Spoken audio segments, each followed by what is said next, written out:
Thanks. Well, I'm glad he has been there. And hopefully you know that to be true yourself. I don't know how this thing will come out tonight, really. I know kind of where my mind's been with it.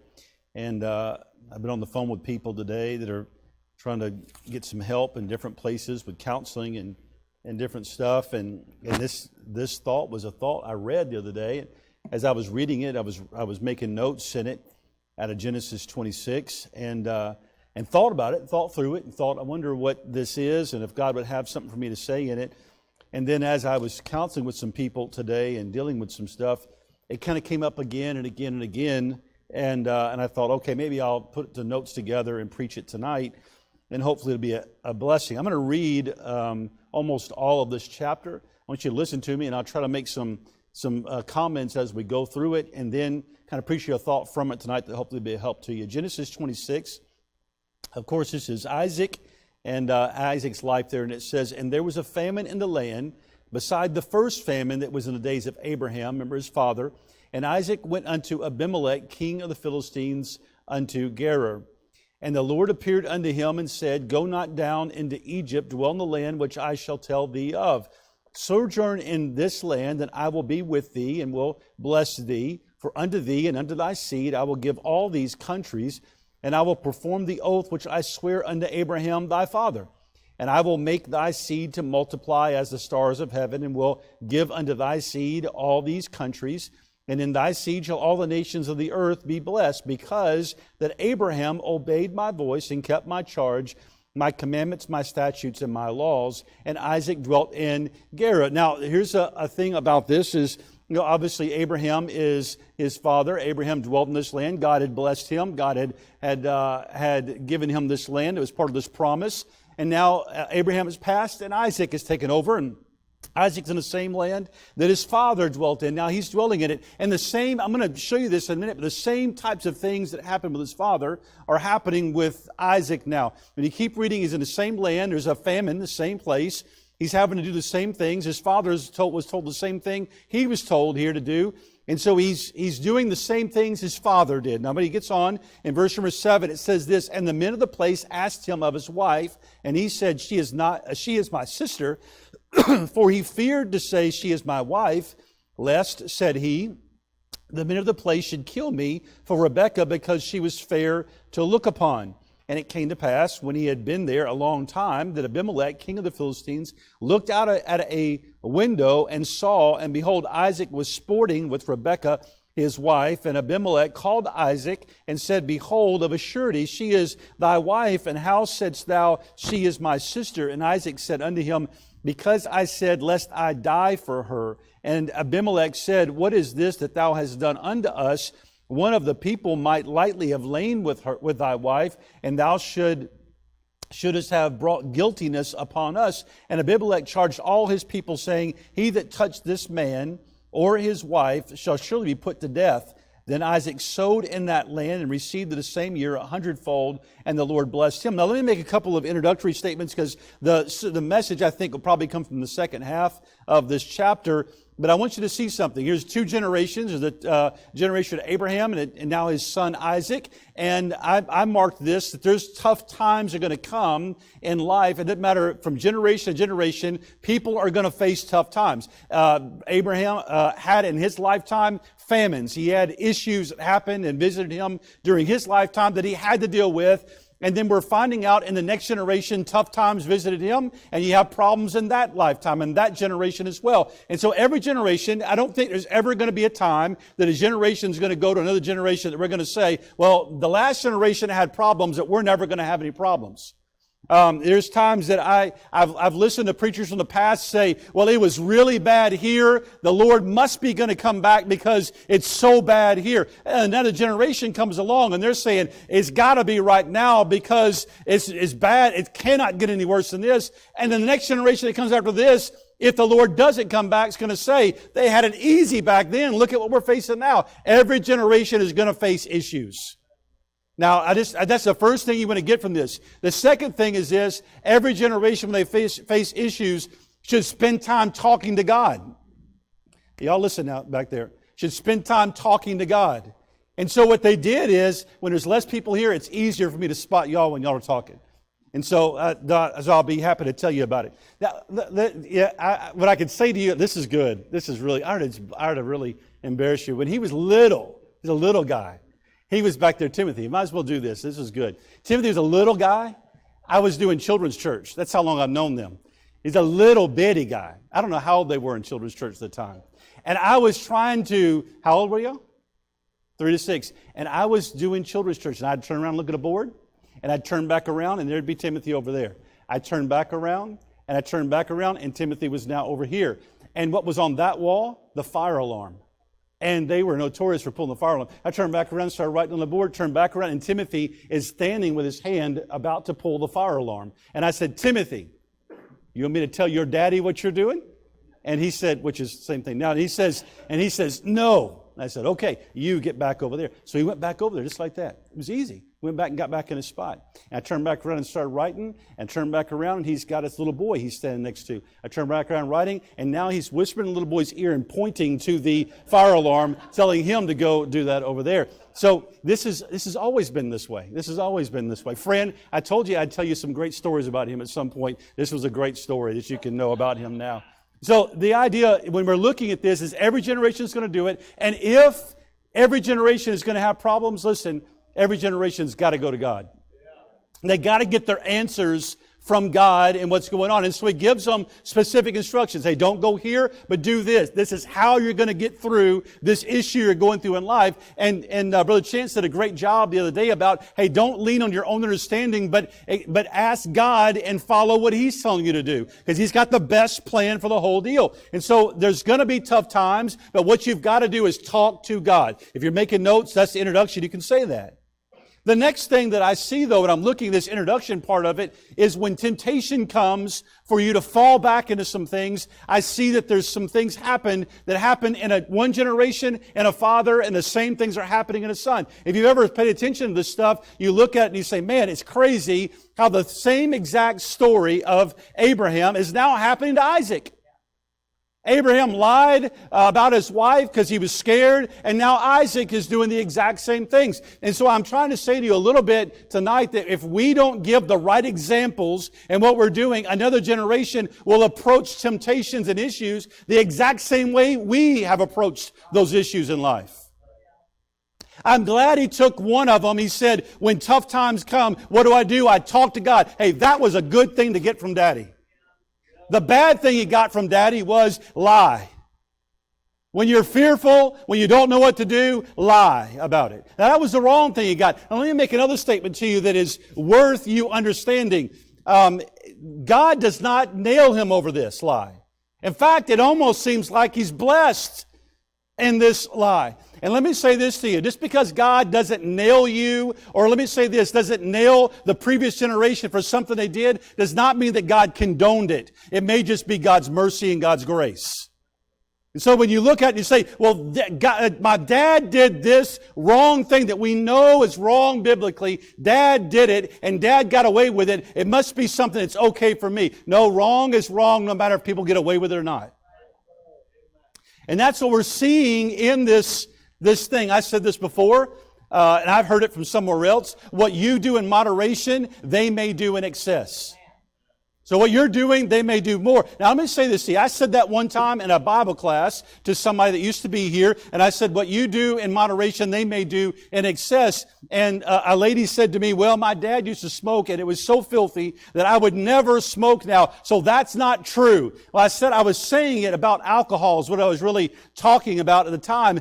And that person went from, they dodged alcohol. We were talking about alcohol. They dodged alcohol and said, well, but smoking, it isn't true with smoking. So the whole idea is just not true. That person is not in church anymore because they got wrapped up in alcohol and loose living. And now they're nowhere to be found in any church anywhere today. I'm just saying to you, and watch now, and their children are growing up watching them act the way they're acting, and this thing has just gone from generation to generation to generation. But then I want you to look at, when you look at verse number 12, with all of this, where we get to. Then Isaac sowed in that land, and received in the same year 100-fold, and the Lord blessed him. And that's what I was trying to say about just because someone seems blessed, even though they did something wrong, that may be the mercy of God that you're seeing. It doesn't mean that you should do it that way. Verse 13, and the man waxed great and went forward and grew until he became very great. For he had possession of flocks and possession of herds and great store of servants. And the Philistines, watch this now, envied him. For all the wells which his father's servants had digged in the days of Abraham his father, the Philistines had stopped them and filled them with earth. And Abimelech said unto Isaac, go from us, for thou art much mightier than we. And Isaac departed thence and pitched his tent in the valley of Gerar and dwelt there. And Isaac digged again, and that's where the title of the message comes from, digged again the wells of water which they had digged in the days of Abraham his father, for the Philistines had stopped them after the death of Abraham, and he called their names after the names by which his father had called them. And Isaac's servants digged in the valley and found there a well of springing water. Now, I'm going to get to the names of these wells and try to give you something from that, but I want you to understand some things here. When you start prospering in life, when you start really going forward in life and really doing something and it seems like things are going really well, I want you to understand that you can just bank on it that trouble will come. I want you to understand it. If you're going to do something, there's some people that feel like, man, I don't feel like anything ever happens to me. Well, sometimes the reason why is because they're going through life and they're never really stepping out in their front lines of battle to really kind of do something big for the cause of Christ. Because I promise you, if you will try to step out and do something in a big way for God, you're going to find opposition. 1 Corinthians 16, Paul told them, he says, listen, a great effectual door was open to me, but there were many, remember what he said? Adversaries.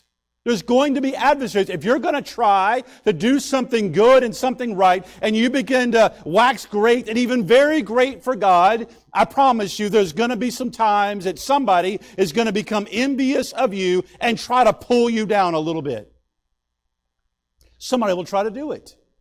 If you haven't experienced that, get ready because you're probably going to experience it. The moment where we're trying to get people to get involved in all these different classes, Sunday school and different things, and I'm telling you, it has never failed. I don't think even once, if I can remember, that we've ever told somebody, hey, got big plans for you to be involved in this ministry, or big plans for you to be involved in that ministry. And anytime you tell somebody, I got big plans, or they say, I really want to do something for God, I'm signing my name on this list over here, or that list over there to get some things right in my life or to find something that God wants for my life to do. Anytime you do it, anytime I've ever seen somebody do it, there's always been something happen right away that try to get them diverted in a different direction.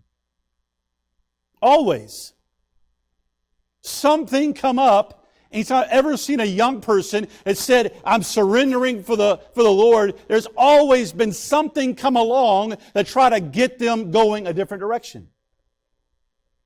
These people that have said, I realize I'm lost and I need to get saved and I want to put my faith and trust in Jesus Christ, and they've taken a step and they come up here and they give testimonies and they're trying to be useful for the people. Those people were probably, if they'd be honest about it, somebody probably said something, or it's going to happen pretty soon. Somebody will be saying something to try to drag them back down a little bit.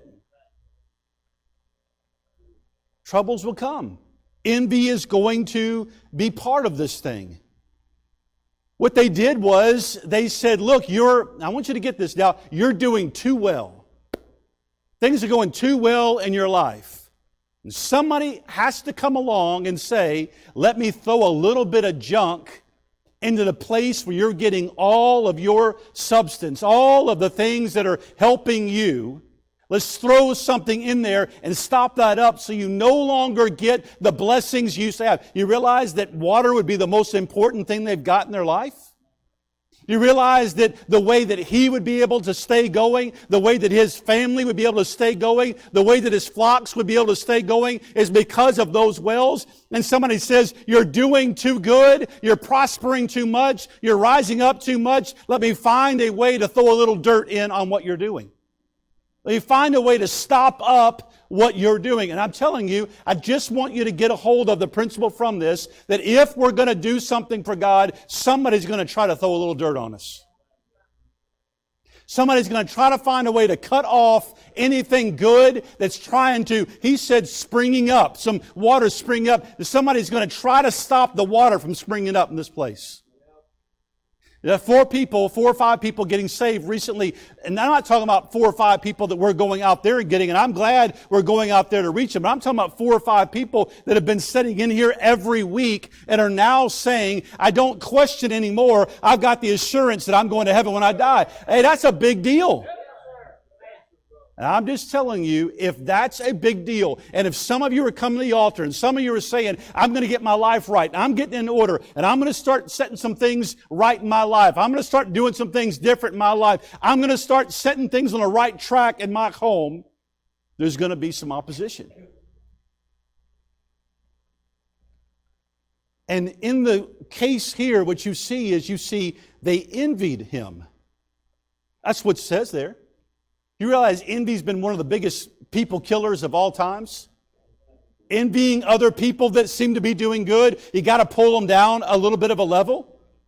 You realize the Acts 7 talks about Joseph, and you realize what it was about Joseph, his brothers sold him off into slavery. You realize what it was? They said it was envy that caused him to do that.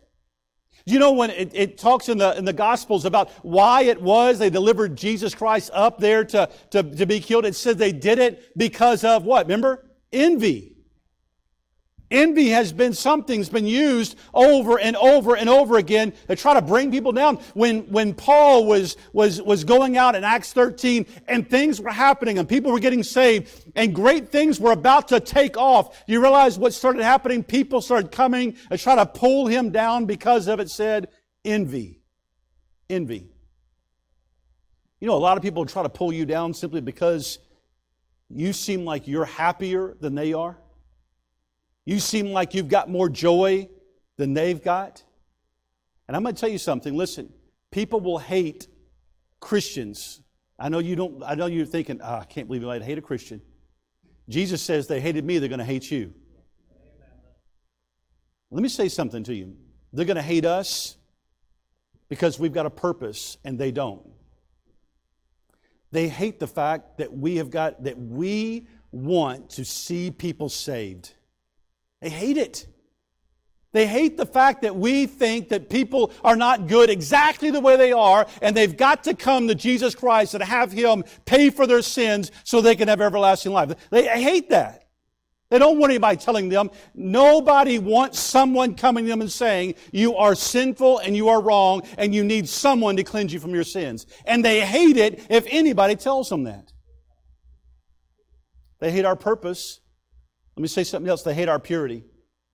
I don't watch a lot of news, but I will look through Fox News every once in a while to see if there's anything that's there. And let me say something to you for you to get, because some of you, I've heard you say stuff that's the headlines of Fox News. You're like, well, do you know they're doing such and such? Do you realize that the way that they get you in on Fox News is to put the headline is something that's so retarded and goofy, and some of you buy it. You're like, oh, I read the headline. Do you realize they're doing such and such? No, they're not. That was a play on words.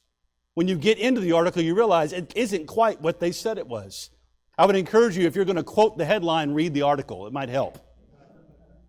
But if you read, I read the other day that a lady walked, I think it was in Fargo, North Dakota. A lady walked into the church service with her shirt off, and it was a Catholic church service, and grabbed a statue and jerked the statue of Jesus off with no top on, no top.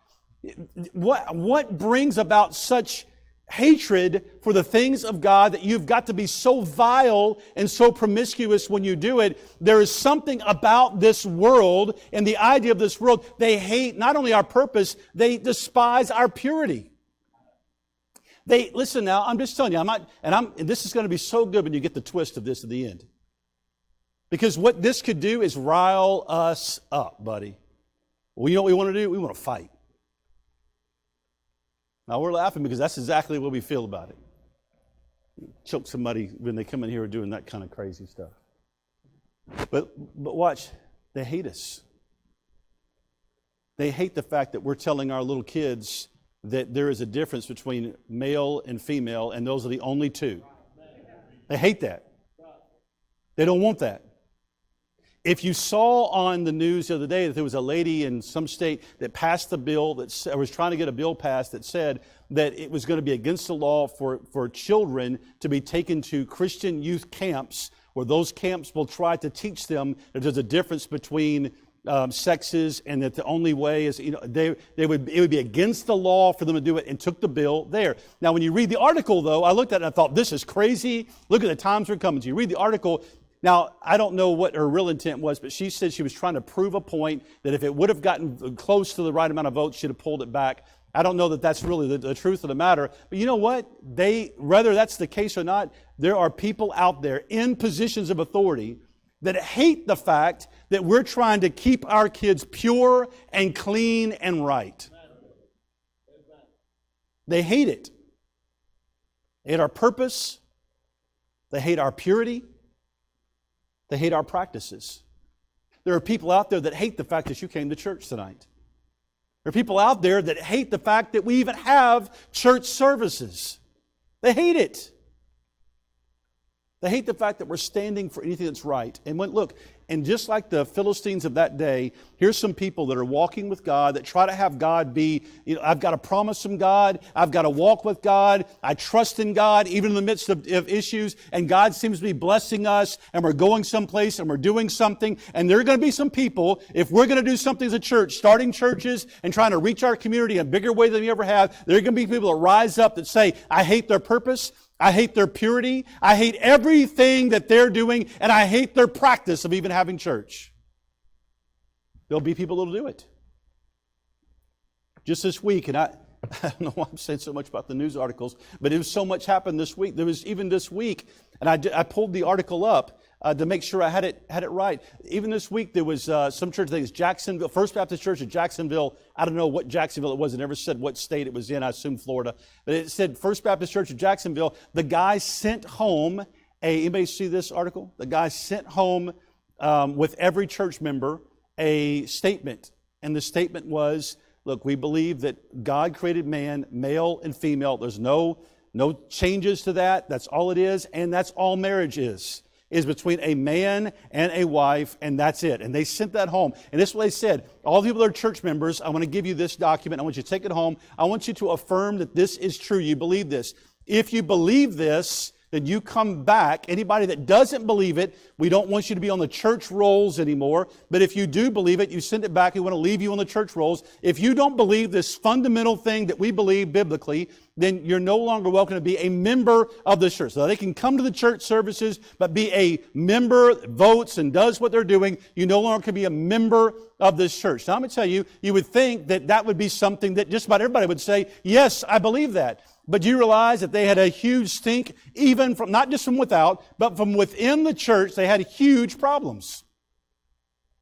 They had a lady that, I don't know why they did this, I thought this is pretty crazy. They did an open forum where they let people speak from the pulpit about, or I guess the pulpit, about what they thought they liked and didn't like about it. And a lady stood up and she made some statements, and I was going to try to make sure I could find them and tell you what it was. And this is what she said. Yesterday, an acquaintance messaged me and told me about this forum. Their family has made the decision to stop attending this church and considering recent events, which is something I encourage all existing congregants to follow. The decision to have your members sign any form of contract to attend turns your church into an organization or a club, she said. This church is no longer a religious place of worship. Welcome to all. These sexuality oaths are drawing a clear line in the sand. This is what she said. Showing us who you truly welcome, which is by no means all. She's saying it's easy for us to see exactly where you draw the lines. Yes. Yes, it should be easy. Now, the rest of this sermon is going to be really interesting for you. But what I'm saying to you is, yes, it should be clear from any church to understand exactly what they believe. The problem we have in churches now is we're hiding what we believe so that we can try to fill up the church with as many people as possible. And we never say anything really at all. And everybody thinks, well, everything is fine and everything's good, so everything will be all right. That's not the case. We've got to draw some clear lines about what is right and what is wrong. There's people going to hate that, though. And if you do that, you end up on Fox News. Because you're trying to just draw a simple line in the sand. And so what do we see happen? They're in a battle here. It's really good. They're in a battle. It's because of envy. Because God's blessing them. And you see that they start digging some wells, and they have to dig some wells that Abimelech's people had filled in Abraham's wells before. All these wells he's about to dig, there's 4 wells he's about to dig again. And the 4 wells that he's got to redig, the same wells his daddy had to dig. And the same wells his daddy had to dig, he had to dig it because the same guy he's dealing with, Abimelech, the same leadership, the same thing, was giving him problems before. And his dad dealt with it a certain way. And watch now, Isaac is dealing with it the same way. And I'm going to try to draw something from this that'll help you a little bit. Watch what he says. In verse 19, and Isaac's servants digged in the valley and found there a well of springing water. And the herdmen of Gerar did what? Strive with Isaac's herdmen, saying, the water is ours. And he called the name of the well Esek, because they strove with him. Now, that's what that word means. A lot of times when you read in the Bible, it gives a person's name, and then it gives the meaning for their name right after that. And so he says the name is Esek. Now, I even had to do some little bit of research to make sure I was right about what I was seeing there. But that name means strife. It means strife. Now, I'm going to tell you, what he starts doing here, it's the first thing he does, there's just 4 little things here and we're done, is he acknowledges that because of the envy of this people, the first thing we start dealing with in this land is strife. And I promise you, when envy always produces, you watch in your Bible and you read through the New Testament, when you see envy, invariably you always see strife following right behind envy. Envy always causes strife. And you'll have strife from without, you'll have strife from within. In Philippians 1:15, Paul said this, some indeed preached Christ even of envy and strife, and some of goodwill. Paul said that there were some people that were preaching some things just to try to hopefully cause him more harm. Because they envied him. But sometimes it comes from within. I want you to get this. Sometimes envy and strife, here we are, we can start doing something for God. We start seeing some things happen. I don't do it as much anymore. The Lord's kind of been on me about preaching on the street lately. But I used to stand out there when I was first in this church years ago. I don't think anybody that's even in this room was even around this church during those years. It was before, I was here before y'all were here. And so the first year that I was here, that 2001, I started preaching on the street corner down there. Right at 116. And I had a guy that used to be in our church, I won't mention his name because he said something derogatory. He walked by and he said, the Pharisees used to stand on the street corners and pray so they could be heard. You know what the deal was? Now, he didn't have to walk up to a young guy that's just trying to learn how to do some things and walk up to him and say, you know what you're like? You're like the Pharisees. You know the reason why he felt so inclined to walk up to a seasoned guy, to walk up to a younger guy and tell him that you're like a Pharisee? You know why? Because he was envious in his own heart, because he didn't have the guts to go out there and do it. Let me tell you something. Sometimes you'll see it from without, but watch, sometimes you'll see it from within. You'll have envy and strife from within. Do you realize when Jesus, I've preached on this before, when Jesus was delivering the greatest truth that's ever been delivered in the history of mankind in the upper room and telling them that, listen, here's the bread, it's going to be broken, it's my body, here's the wine, it's my blood, it's going to be spilt for you. He's dropping the greatest truth bomb that's ever been given in the history of man. Do you realize that 2 of them were sitting across from each other and it says there was a strife between them over who was the greatest? I mean, here he is in a setting telling them something that would change their life. And one sitting over there looking at one over here saying, I wonder if I'm better than so-and-so is. Strife and envy can come from without, but if somebody rises up and Brother Miller says, I'm going to do this for God, and I'm going to take the youth group and the children's church to the next level, and we're going to do great things, there will always be somebody that will come up and say, well, I wouldn't do it that way, and if I was in charge, I'd do it this way, and if I was running things, I'd do it a little bit different. Somebody will always come up, instead of saying, good job, I'm behind you, I'm your biggest cheerleader that you've ever seen, they're going to be envious, and there'll be strife that'll come up. You bring somebody up and say, we're going to make so-and-so a deacon. Never fails. Somebody always gets mad that they're made a deacon and they didn't get to be made a deacon. Instead of saying, praise the Lord, look, we've got somebody serving here. I'm telling you, you've got to watch out for this. It'll come from without and it'll come from within. And when he said the envy is going on somewhere in here, the first well they dug, when they dug that well with all that envy going on, they named it a certain thing and said, look, because of the envy, you know what we're seeing? We're seeing strife. They dug a well and said, here we had strife. Then you look at what goes on right after that. The next verse down, look at verse number 21. And they digged another well and strove for that also. And he called the name of it Sitna. Now, I had to look that up because I was thinking, well, what does that Sitna mean? And you know what that means? It means an adversary or an accuser.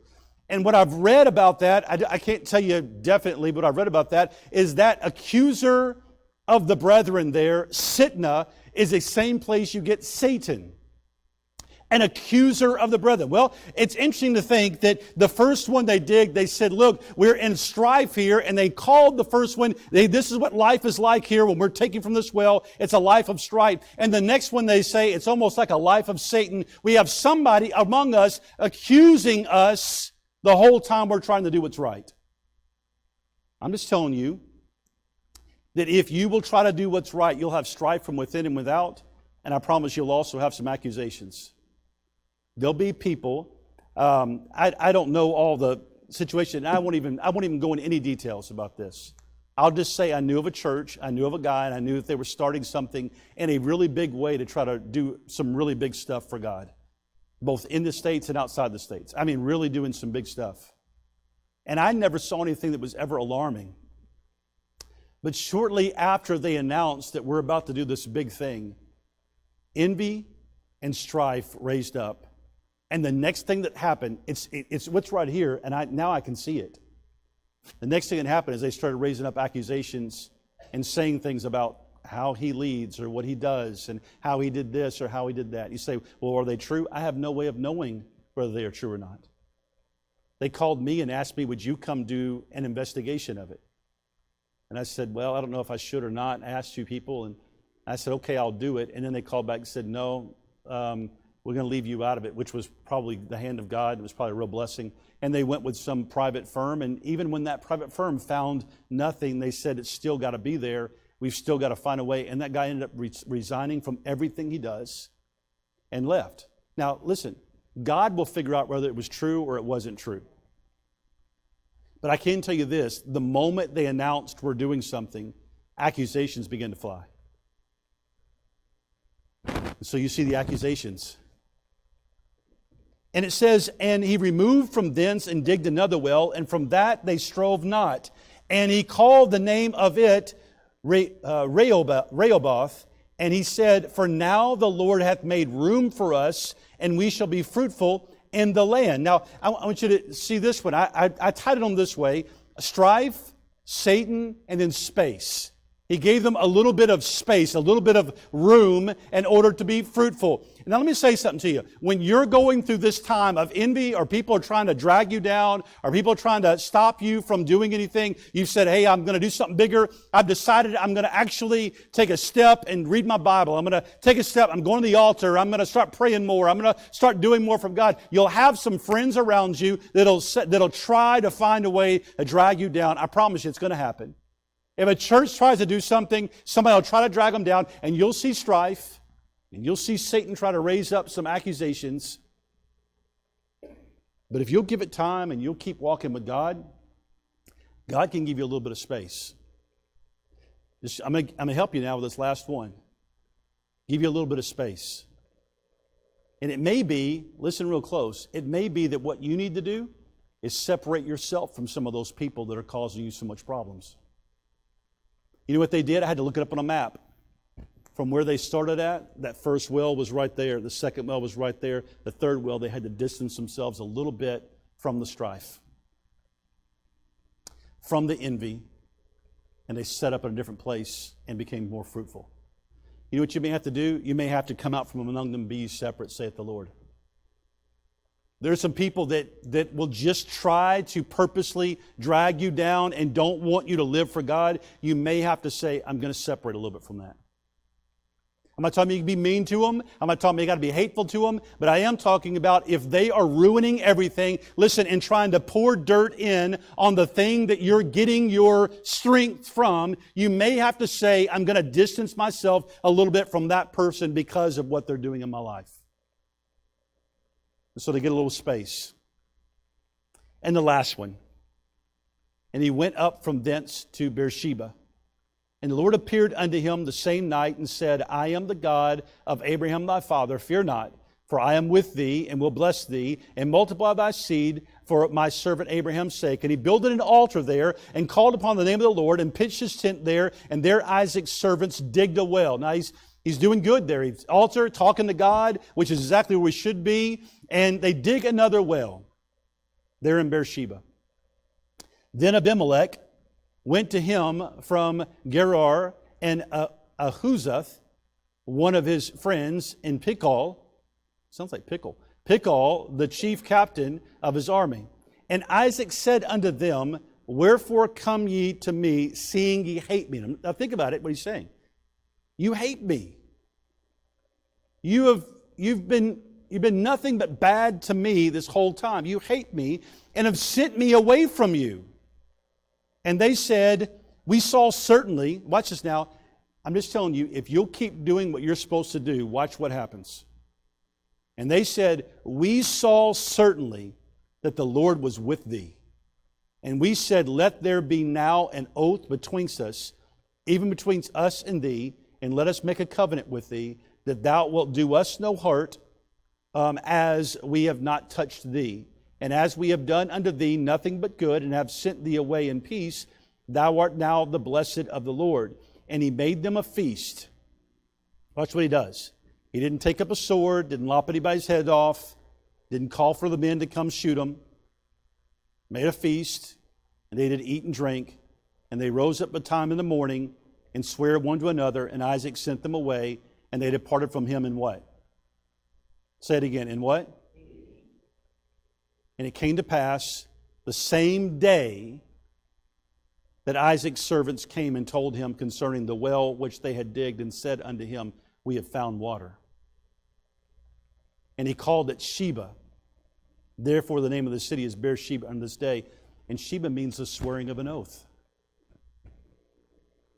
So let me say something to you. Here he is in a place.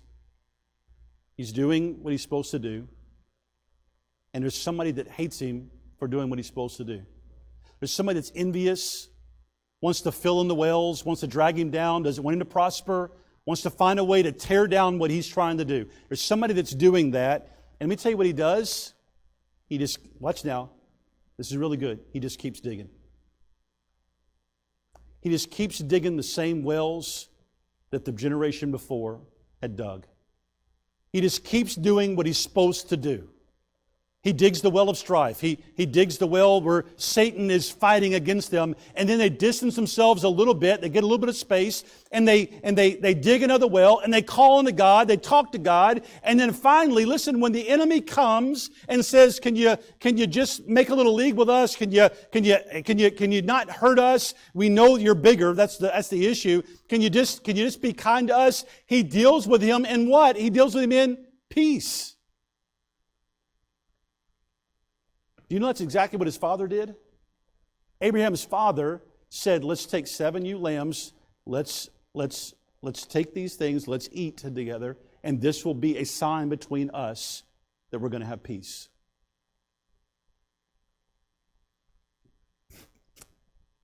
What if the way to deal with the envious, strife, satanic things that are trying to bother us, and the people that hate our purity and hate our purpose and hate our position and hate all our practices, what if the people that do that and they try to cause problems, what if the way we do it is, listen now, while they're having strife, we just keep digging our wells?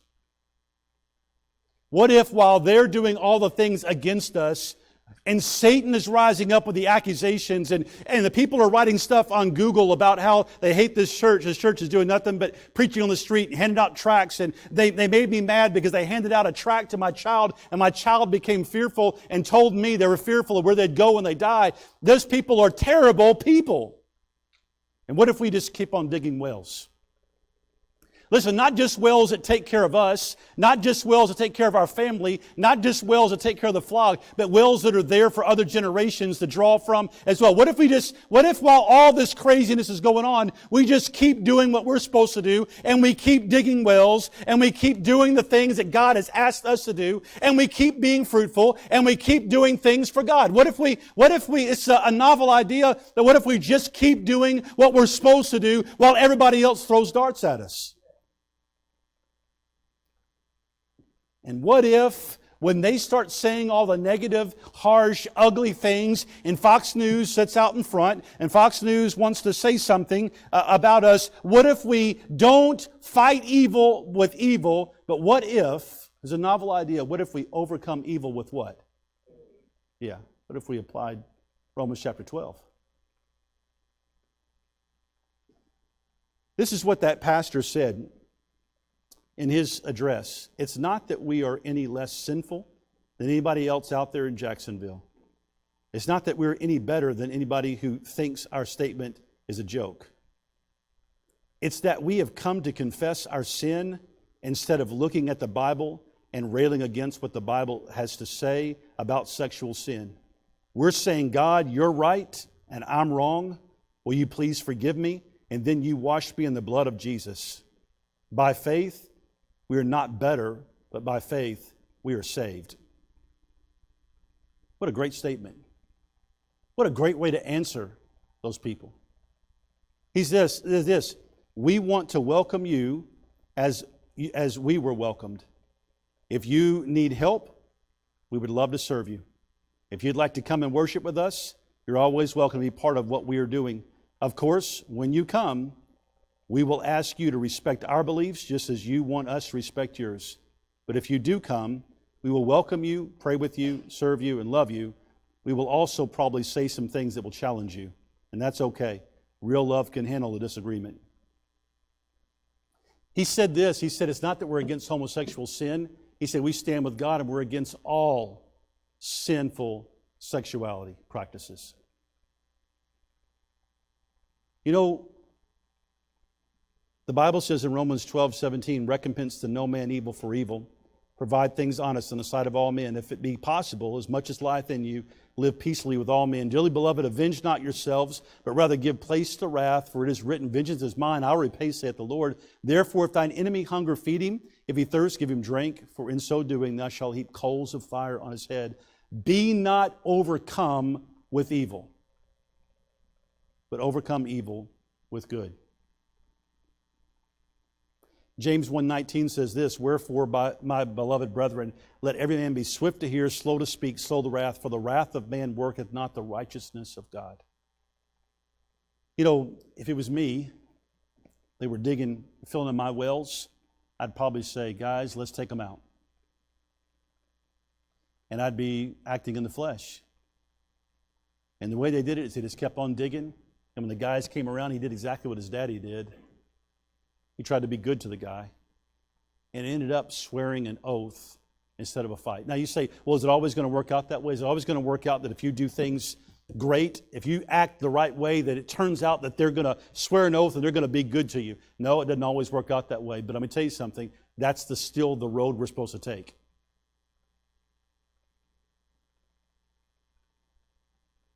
And so when I saw that this week, I thought, I think it was last week, I thought, what an interesting set of scriptures. What a lesson to try to pull from that to help us. And then I was counseling people today. I thought it was kind of the idea, well, I don't know what I should do while they're doing bad to me. And I said, well, you know what you're to do? Just do what God told you to do. But it's not working out right. You just keep doing what God told you to do. And then you let God work on the other side of this. And that's all you can do in a situation, is do the things God's told you to do and let God work the other side out. And we never know how it's going to work out. Let's stand on our feet. Lord, we love you and thank you tonight for your word, the truth that's in it. I pray you'd help us to apply it to our lives. Help the encouragement that comes out of it be something we can apply to our lives, and help us tonight. Father, I don't know what any people are going through. I don't know what people that are watching are going through. But I pray that, Lord, you'd help us to apply this however it can apply to us. Father, it may not have been in the meat of the message, maybe in the invitation part, or the introduction part that really spoke to them. So, Lord, whatever it is, I pray that you would just find a way to meet the needs of the people. Father, thank you for the songs that have been sung already, Father, the way people have served. I pray you'd bless now in Jesus' name. Amen. Some are already come to the altar and pray, and why don't you come pray tonight?